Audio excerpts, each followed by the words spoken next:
ಎಲ್ಲ ಒಂದು SLC ವಿದ್ಯಾರ್ಥಿಗಳಿಗೆ ಟ್ರೂ ಸಿಕ್ ಅಫಿಷಿಯಲ್ ಚಾನಲ್ಗೆ ಸ್ವಾಗತ. ನಾನು ಚೇತನ್ ಸಿಕೆ.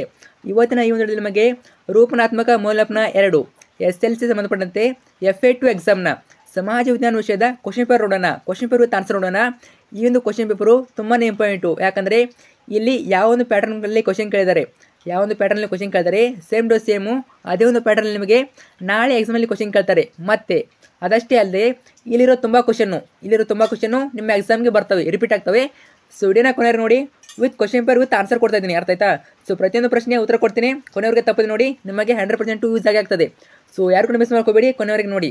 ಬನ್ನಿ ಇವತ್ತಿನ ಈ ವಿಡಿಯೋನ ಶುರು ಮಾಡೋಣ. ಅದಕ್ಕೆ ಮುಂಚೆ ನೀವು ಹೊಸದಾಗಿ ವಿಡಿಯೋ ನೋಡ್ತಿದ್ದೀರಾ ಅಥವಾ ಚಾನಲ್ ಹುಡುಗರು ಸಬ್ಸ್ಕ್ರೈಬ್ ಇಲ್ಲ, ಮಿಸ್ ಮಾಡಿದ ಚಾನಲ್ ಸಬ್ಸ್ಕ್ರೈಬ್ ಮಾಡ್ಕೊಳ್ಳಿ. ಯಾಕಂದ್ರೆ ನಮಗೆ ಇದೇ ರೀತಿ FA2ಗೆ ಪ್ರತಿಯೊಂದು ಸಬ್ಜೆಕ್ಟು ಕ್ವಶನ್ ಪೇಪರ್ ಆಗಿರ್ಬೋದು, ಫಿಕ್ಸ್ ಕ್ವಶನ್ಸು ಎಲ್ಲ ಕ್ವಶನ್ಗಳನ್ನ ಕೊಡ್ತಾ ಇರ್ತೀವಿ. ಮತ್ತು ನಿಮಗೆ ಜಸ್ಟ್ FA ಮಾತ್ರವಲ್ಲ, ಅರ್ಧ ವಾರ್ಷಿಕ, ವಾರ್ಷಿಕ ಎಲ್ಲ ಎಕ್ಸಾಮ್ಗೆ passing package, scoring package, fix questions ಯಾವೆಲ್ಲ ಫಿಕ್ಸ್ ಬರ್ತವೆ ಎಕ್ಸಾಮ್ಗೆ ಅವೆಲ್ಲ ಹಾಕ್ತಾ ಇರ್ತೀವಿ.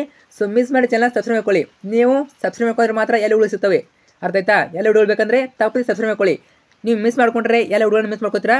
ಸೊ ಅದರಿಂದ ನಾನು ಪ್ರತಿಯೊಂದು ಹೇಳ್ತೀನಿ ಮಾಡ್ಕೊಳ್ಳಿ ಅಂತ. ಸೊ ತಪ್ಪದೆ ಮಾಡ್ಕೊಳ್ಳಿ. ಮಾಡಿದ್ರಾ ಮತ್ತೆ ಹುಡುಗನ ಲೈಕ್ ಮಾಡಿ, ನಿಮ್ಮೆಲ್ಲ ಫ್ರೆಂಡ್ಸ್ ಜೊತೆ ಶೇರ್ ಮಾಡಿ. ಯಾರೆಲ್ಲ ಫ್ರೆಂಡ್ಸ್ ಇದ್ದಾರೆ ನಮಗೆ ಖಂಡಿತ ಅವ್ರಿಗೆ ಶೇರ್ ಮಾಡಿ, ಯಾಕಂದರೆ ಅವ್ರು ಕೂಡ ಹೆಲ್ಪ್ ಆಗಲಿ. ಸೊ ಶೇರ್ ಮಾಡಿ. ಓಕೆ, ಲೇಟ್ ಮಾಡಬೇಡ. ಬನ್ನಿ ಇವತ್ತಿನ ಈ ವಿಡಿಯೋನ ಶುರು ಮಾಡೋಣ. ಮೊದಲಾಗಿ ರೂಪನಾತ್ಮಕ ಮೌಲ್ಯಮಾಪನ 2 ಸಾಧನಾ ಪರೀಕ್ಷೆ 2 ಅಂದರೆ FA2 ವಿಷಯ ಸಮಾಜ ವಿಜ್ಞಾನ, ಸಮಯ 40 ನಿಮಿಷ, ಅಂಕಗಳು 20, 10ನೇ ತರಗತಿ. ಈಗೆಲ್ಲ ಚಾನಲ್ ನಿಮಗೆ ಪ್ರತಿಯೊಂದು ಇರ್ತವೆ, ಕನ್ನಡ, ಇಂಗ್ಲೀಷು, ಗಣಿತ, ಅವನಿಗೂ ನೋಡ್ಕೊಳ್ಳಿ. ಚಾನಲ್ ಹಾಕಿದ್ದೀನಿ, ಸೊ ಅವನಿಗೂ ನೋಡ್ಕೊಳ್ಳಿ, ನಿಮಗೆ ಖಂಡಿತ ಯೂಸ್ ಆಗ್ತದೆ. ಮೊದಲಾಗಿ ಒಂದನೇ ಮೇನು, ಈ ಪ್ರಶ್ನೆಗಳಿಗೆ 4 ಪರ್ಯಾಯ ಆಯ್ಕೆಗಳನ್ನು ನೀಡಿದ್ದು ಸರಿಯಾದ ಉತ್ತರವನ್ನು ಆರಿಸಿ ಬರೆಯಿರಿ. ನಿಮಗೆ 2 ಮಲ್ಟಿಪಲ್ ಇರ್ತವೆ, 2 ಮಲ್ಟಿಪಲ್ ಚಾಯ್ಸ್ ಕ್ವಶನ್ ಇರ್ತವೆ. ಮೊದಲಾಗಿ ಪ್ರಶ್ನೆಗೆ 1 ನೋಡಿ. 1935ರ ಭಾರತ ಸರ್ಕಾರದ ಕಾಯ್ದೆ ಭಾರತದ ಒಂದು ಪ್ರಮುಖ ದಾಖಲೆಯಾಗಿದೆ, ಏಕೆಂದರೆ ಸ್ವಲ್ಪ ಈ ರೀತಿ ಕ್ವಶನ್ ಕೊಡ್ತಾರೆ ನಿಮಗೆ, ಸ್ವಲ್ಪ ಡಿಫಿಕಲ್ಟ್ ಆಗ್ಬೋದು ಇದು, ಅರ್ಥ ಆಯ್ತಾ? ಸೊ ನೋಡೋಣ, ಆಪ್ಷನ್ ನೋಡೋಣ. ಎ, ಪ್ರಾಂತ್ಯಗಳಲ್ಲಿ ದ್ವಿತೀಯ ಸರ್ಕಾರ ಜಾರಿಗೆ ತಂದಿದೆ. ಬಿ, ನಿಯಂತ್ರಣ ಮಂಡಳಿ ಸ್ಥಾಪಿಸಿದೆ. ಸಿ, ಮತೀಯ ಆಧಾರದ ಮೇಲೆ ಪ್ರತ್ಯೇಕ ಚುನಾವಣಾ ಮತಗಟ್ಟೆ ವ್ಯವಸ್ಥೆಯನ್ನು ಪರಿಚಯಿಸಿತು. ಇನ್ನು ಡಿ, ಅಖಿಲ ಭಾರತ ಒಕ್ಕೂಟವನ್ನು ರಚಿಸಲು ಅವಕಾಶ ನೀಡಿತು. ಸೊ ವಿಡಿಯೋ ಕೊನೆಗೆ ಆನ್ಸರ್ ಕೊಡ್ತೀನಿ, ಅರ್ಥ ಆಯ್ತಾ? ವಿಡಿಯೋ ಕೊನೆಗೆ ಪ್ರತಿಯೊಂದು ಪ್ರಶ್ನೆಯ ಉತ್ತರ ಕೊಡ್ತೀನಿ. ಸೊ ಈಗ ನಾವು ಜಸ್ಟ್ ಕ್ವಶನ್ ಪೇಪರ್ ನೋಡೋಣ. ತುಂಬ ಜನ ಕೇಳ್ತಾರೆ ಆನ್ಸರ್ ಇಲ್ಲ ಅಂತ. ವಿಡಿಯೋ ಕೊನೆಗೆ ಆನ್ಸರ್ ಕೊಡ್ತೀನಿ. ಸೊ ಮೊದಲು ಪ್ರಶ್ನೆ ಪತ್ರಿಕೆ ನೋಡೋಣ, ಅರ್ಥ ಆಯ್ತಾ? ಇನ್ನೊಂದು ಪ್ರಶ್ನೆಗೆ 2, ಡಾಕ್ಟರ್ DM ನಂಜುಂಡಪ್ಪ ಸಮಿತಿ ರಚನೆಯಾದ ಉದ್ದೇಶ. ಎ, ಕೋಮುವಾದ ತಡೆಯುವುದು. ಬಿ, ಪ್ರಾದೇಶಿಕವಾದ ತಡೆಯುವುದು. ಸಿ, ಅನಕ್ಷರತೆ ತಡೆಯುವುದು. ಡಿ, ಭ್ರಷ್ಟಾಚಾರ ತಡೆಯುವುದು. ಸೊ ಮುಂದೆ ಆನ್ಸರ್ ಕೊಡ್ತೀನಿ. ಈಗ ಗ್ಯಾಸ್ ಮೇಲೆ ಇಟ್ಕೊಳ್ಳಿ, ನೀವು ನಿಮಗೆ ಗೊತ್ತಾದ ಆನ್ಸರ್ನ ಗ್ಯಾಸ್ ಮೇಲೆ ಇಟ್ಕೊಳ್ಳಿ. ನಾನು ಆನ್ಸರ್ನ ಹೇಳ್ತೀನಿ, ಇವಾಗ ಕರೆಕ್ಟ್ ಇದ್ದರೆ ಅಂತ ಚೆಕ್ ಮಾಡ್ಕೊಳ್ಳಿ, ಅರ್ಥ ಆಯ್ತಾ? ಇನ್ನು ಸೆಕೆಂಡ್ ಮೇನಲ್ಲಿ ಈ ಕೆಳಗಿನ ಪ್ರಶ್ನೆಗಳಿಗೆ ಒಂದೊಂದು ವಾಕ್ಯದಲ್ಲಿ ಉತ್ತರಿಸಿ, ಅಂದರೆ ಅರ್ಥ ಆಯ್ತಾ? ಒಂದು ವಾಕ್ಯದಲ್ಲಿ ಅಂದರೆ 1 ಮಾರ್ಕ್ ಕ್ವಶನ್ಸು 2 ಇರ್ತವೆ. ಕ್ವಶನ್ ನಂಬರ್ 3, ಭಾರತದ ಮೊದಲ ವೈಸರಾಯ್ ಆಗಿ ನೇಮಕಗೊಂಡವರು ಯಾರು? ಕ್ವಶನ್ ನಂಬರ್ 4, ಇತ್ತೀಚೆಗೆ ನಮ್ಮ ಜಲಾಶಯಗಳ ಸಂಗ್ರಹಣಾ ಸಾಮರ್ಥ್ಯ ಕಡಿಮೆ ಆಗ್ತಿದೆ, ಏಕೆ? ಬೇರೆ ಬೇರೆ ಕ್ವಶನು ನಿಮ್ಮ ಎಕ್ಸಾಮ್ಗೆ ರಿಪೀಟ್ ಆಗ್ಬೋದು, ಅರ್ಥ ಆಯ್ತಾ? ಸೊ ಚೆನ್ನಾಗಿ ಓದ್ಕೊಂಡಾಗಿ ನಿಮಗೆ 1 ಮಾರ್ಕ್ಸ್ 2 ಮಾರ್ಕ್ಸ್ ಆಗಿಲ್ಲ ಅಂದ್ಕೊಂಡು ನಿಮಗೆ 4 ಮಾರ್ಕ್ಸು, ಅರ್ಥ ಆಯ್ತಾ? ಇವೆಲ್ಲ ರಿಪೀಟ್ ಆಗ್ತವೆ, ಚೆನ್ನಾಗಿ ಓದ್ಕೊಳ್ಳಿ.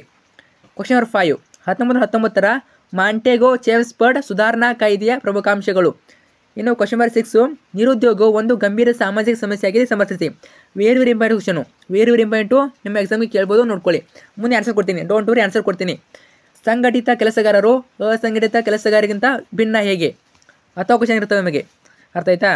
ಸೊ ಇದು ಬಂದ್ಬಿಟ್ಟು 2ರಿಂದ 4 ವಾಕ್ಯಗಳು ಅಥವಾ ಅಂಶಗಳು ಉತ್ತರಿಸಿ. 2 ಕ್ವಶನ್ ಕೇಳ್ತಾರೆ, 2 ಕ್ವಶನು, ಪ್ರತಿಯೊಂದಕ್ಕೂ 2 ಅಂಕ, 2 ಮಾರ್ಕ್ಸ್ ಕ್ವಶನ್ಸು, ಅರ್ಥ ಆಯ್ತಾ? ಸೊ 2 ಮಾರ್ಕ್ಸ್ ಅಂದರೆ ನಿಮಗೆ ಆಲ್ಮೋಸ್ಟು 4 ಪಾಯಿಂಟ್ ಬರಬೇಕು. 4 ಪಾಯಿಂಟ್ ಬರೆದ್ರೆ ನಿಮಗೆ 2 ಮಾರ್ಕ್ಸು, ಅರ್ಥ ಆಯ್ತಾ? 2 ಕ್ವಶನು 4 ಮಾರ್ಕ್ಸು. ಇಲ್ಲಿ ಕೂಡ ನಿಮಗೆ 10 ಕ್ವಶನ್ ಇರ್ತವೆ. ಸೊ 2 ಮಾರ್ಕ್ಸಿಂದ ನಿಮಗೆ 10 ಕ್ವಶನು ಸ್ಟಾರ್ಟ್ ಆಗ್ತವೆ. ಸ್ವಲ್ಪ ಫಾಸ್ಟ್ ಆಗ್ತದೆ, ನೋಡ್ಕೊಳ್ಳಿ, ಪಾಸ್ ಮಿನಿಟ್ ನೋಡ್ಕೊಳ್ಳಿ. ಇನ್ನು 4th ಮೇನಲ್ಲಿ ಈ ಪ್ರತಿಯೊಂದು ಪ್ರಶ್ನೆಗೂ 6 ವಾಕ್ಯಗಳಲ್ಲಿ ಅಥವಾ ಅಂಶಗಳಲ್ಲಿ ಉತ್ತರಿಸಿ. ಪ್ರಶ್ನೆಗೆ 7, ಇತ್ತೀಚೆಗೆ ಭಾರತದಲ್ಲಿ ಲಿಂಗ ತಾರತಮ್ಯ ಕಡಿಮೆ ಆಗುತ್ತಿದೆ, ಸ್ಪಷ್ಟೀಕರಿಸಿ. ಇನ್ನು ಪ್ರಶ್ನೆಗೆ 8, ಮಣ್ಣಿನ ಸವೆತವು ಹಲವು ದುಷ್ಪರಿಣಾಮಗಳನ್ನು ಉಂಟು ಮಾಡುತ್ತದೆ, ವಿವರಿಸಿ. ಇಲ್ಲಿ ಕೂಡ ನಿಮಗೆ 10 ಕ್ವಶನ್ ಇರ್ತದೆ. ಅರಣ್ಯ ಸಂರಕ್ಷಣೆ ವಿಧಾನಗಳು, ಅರ್ಥ ಆಯ್ತಾ? 8ನೇ ಕ್ವಶನು, 2ರಲ್ಲಿ 1 ಫಿಕ್ಸು ನಿಮ್ಮ ಎಕ್ಸಾಮ್ನಲ್ಲಿ ಕೇಳ್ತಾರೆ. ಸೊ 100% ಕೇಳ್ತಾರೆ, ಚೆನ್ನಾಗಿ ಓದ್ಕೊಂಡಾಗಿ. ಇನ್ನು ನೆಕ್ಸ್ಟು 4 ನಿಮಿಷ 1 ಕ್ವಶನ್ ಇರ್ತದೆ, ಅರ್ಥ ಆಯ್ತಾ? ಸೊ 3 ಮಾರ್ಕ್ಸ್ ಆಯಿತು. ಈಗ ಆಮೇಲೆ 3 ಮಾರ್ಕ್ಸ್ 2 ಕ್ವಶನ್ ಇರ್ತವೆ, ಆಮೇಲೆ 4 ಮಾರ್ಕ್ಸ್ 1 ಕ್ವಶನ್ ಇರ್ತದೆ, ಅರ್ಥ ಆಯ್ತಾ? ಇಲ್ಲಿ ಕೂಡ ನಿಮಗೆ 1 ಚಾಯ್ಸ್ ಇರ್ತದೆ. ಸೊ ಚಾಯ್ಸ್ ಇದ್ದೇ ಇರ್ತವೆ, ಡೋಂಟ್ ವರಿ. ಪ್ರಶ್ನೆಗೆ 9, ವೇರಿ ಇಂಪಾರ್ಟೆಂಟ್ ಕ್ವಶನು, ಯಾವುದು? ಬ್ರಿಟಿಷ್ ಶಿಕ್ಷಣದ ಪರಿಣಾಮಗಳ ವಿವರಿಸಿ. ಅದೇ ರೀತಿ ಬ್ರಿಟಿಷ್ ಆಡಳಿತ ವ್ಯವಸ್ಥೆಯಲ್ಲಿ ನ್ಯಾಯಾಂಗ ವ್ಯವಸ್ಥೆಯಲ್ಲಾದ ಬದಲಾವಣೆ ವಿವರಿಸಿ. 2ರಲ್ಲಿ 1 ಫಿಕ್ಸ್ ಇದ್ದೇ ಇರ್ತದೆ, ಚೆನ್ನಾಗಿ ಓದ್ಕೊಂಡು. ಮೇನಾಗಿ ನಮಗೆ ಮತ್ತೊಂದು ಪಾಯಿಂಟ್ ಬರೋದು ಅಂತಂದ್ರೆ ನಕ್ಷೆ. ಅರ್ಥ ಆಯ್ತಾ? ನಿಮಗೆ ನೀಡಿರೋ ಭಾರತದ ನಕ್ಷೆಯಲ್ಲಿ ಇವುಗಳನ್ನು ಗುರುತಿಸಿ. ಅರ್ಥ ಆಯ್ತಾ? ಭಾರತ ನಕ್ಷೆ ಕೊಡ್ತಾರೆ ನಿಮಗೆ, ಎಕ್ಸಾಮ್ನಲ್ಲಿ ಕೊಡ್ಬೋದು, ಕೊಡದೇ ಇರ್ಬೋದು. ಸಾಧ್ಯ ಆದರೆ ನೀವು ಚಿತ್ರ ಬಿಡಿಸೋಕೆ ಕಲೀರಿ. ಅವ್ರು ಕೊಟ್ಟಿಲ್ಲ ಅಂದರೆ ನೀವಾಗಿ ಸ್ವಂತ ಭಾರತನಾಗ ತೆಗೆದುಬಿಟ್ಟು ಗುರುತಿಸ್ಬೇಕು. ನೀವಾಗಿ ಸ್ವಂತ ತೆಗಿಬೇಕು ಅಥವಾ ಅವ್ರು ಕೊಡ್ತಾರೆ. ಸೊ ಎರಡರಲ್ಲಿ ಒಂದು ಆಗ್ತದೆ. ಅರ್ಥ ಆಯ್ತಾ? ಆಲ್ಮೋಸ್ಟ್ ನೀವು ಕಲ್ತುಕೊಂಡು ಹೋಗಿ. ಎರಡು ಕೊಟ್ಟಿದ್ದಾರೆ, ಗೋವಿಂದ ಸಾಗರ, ನರ್ಮದಾ ನದಿ. ಈಗ ಡೈರೆಕ್ಟಾಗಿ ನಾವು ಆನ್ಸರ್ ಕಡೆ ಹೋಗೋಣ. ಅರ್ಥ ಆಯ್ತಾ? ಸೊ ಪ್ರತಿಯೊಂದು ಪ್ರಶ್ನೆಗೆ ಉತ್ತರಗಳು ನಿಮಗೆ ಈಸಿ ಆಗಲಿ ಅಂತ ಎಲ್ಲವನ್ನು ಕೊಡ್ತಾ ಇದ್ದೀನಿ. ಸೊ ತಪ್ಪದೇ ಸಬ್ಸ್ಕ್ರೈಬ್ ಮಾಡಿಕೊಂಡು ನಿಮ್ಮ ಫ್ರೆಂಡ್ಸ್ಗೆ ಹೇಳಿ, ಅವ್ರಿಗೆ ಶೇರ್ ಮಾಡಿ. ಓಕೆ, ಸೊ ನೋಡಿ ಪ್ರತಿಯೊಂದು ಪ್ರಶ್ನೆ ಉತ್ತರವೇ. ಸೊ ಮೇಲೆ ಕ್ವಶನ್ ನೋಡಿಬಿಟ್ಟು ಆನ್ಸರ್ ನೋಡ್ಕೊಳ್ಳಿ. ನಿಮಗೆ ಒಂದ್ಸಲ ನೋಡ್ಕೊಳ್ಳಿ. ಸೊ ನೀವು ಗ್ಯಾಸ್ ಮಾಡಿ ಆನ್ಸರ್ ಕರೆಕ್ಟ್ ಇದೆಯಲ್ಲ ಅಂತ ನೋಡ್ಕೊಳ್ಳಿ. ಸೊ 2 ಮಾರ್ಕ್ಸು, 3 ಮಾರ್ಕ್ಸು, 4 ಮಾರ್ಕ್ಸು ಪ್ರತಿಯೊಂದಕ್ಕೂ ಆನ್ಸರ್ ಕೊಟ್ಟಿದ್ದೀನಿ. ಪಾಸ್ ಮಾಡಿಬಿಟ್ಟು ನೀವು ಆನ್ಸರ್ಗಳನ್ನು ನೋಡ್ಕೋಬೋದು. ಅರ್ಥ ಆಯ್ತಾ? ಸೊ PDF ಗ್ರೂಪಲ್ಲಿ ಇರ್ತದೆ, ಟೆಲಿಗ್ರಾಮ್ ಗ್ರೂಪಲ್ಲಿ ಹಾಕಿರ್ತಾನೆ, ಅಲ್ಲಿಂದ ಡೌನ್ಲೋಡ್ ಮಾಡ್ಕೊಳ್ಳಿ. ಲಿಂಕು ವಿಡಿಯೋಗಳಿರ್ತದೆ, ಜಾಯ್ನ್ ಆಗಿ. ಸೊ ಚಾನಲಲ್ಲಿ ನಿಮಗೆ ಎಲ್ಲ ಪ್ರಶ್ನೆ ಪತ್ರಿಕೆ ಇವೆ. ಅರ್ಥ ಆಯ್ತಾ? FA2ಗೆ ಎಲ್ಲ ಕ್ವಶನ್ ಬರ್ತವೆ. ಅರ್ಥ ಆಯ್ತಾ? ಅವನು ಕೂಡ ನೋಡ್ಕೊಳ್ಳಿ. ನಿಮಗೆ ಪ್ರತಿಯೊಂದು ಕ್ವಶನ್ ಬರ್ತವೆ, ನೋಡಿಕೊಂಡು ಚೆನ್ನಾಗಿ ನೋಡ್ಕೊಂಡು ಹೋಗಿ. ನಿಮ್ಮ ಎಕ್ಸಾಮು ತುಂಬಾ ಈಸಿ ಆಗ್ತದೆ. ಸೊ ತುಂಬಾ ಈಸಿ ಆಗ್ತದೆ. ಮೊದಲು ಕ್ವಶನ್ ಪೇಪರ್ ಪ್ರಾಕ್ಟೀಸ್ ಮಾಡ್ಕೊಳ್ಳಿ. ಇದು ಬಂದ್ಬಿಟ್ಟು ನಕ್ಷೆ ನೋಡಿ.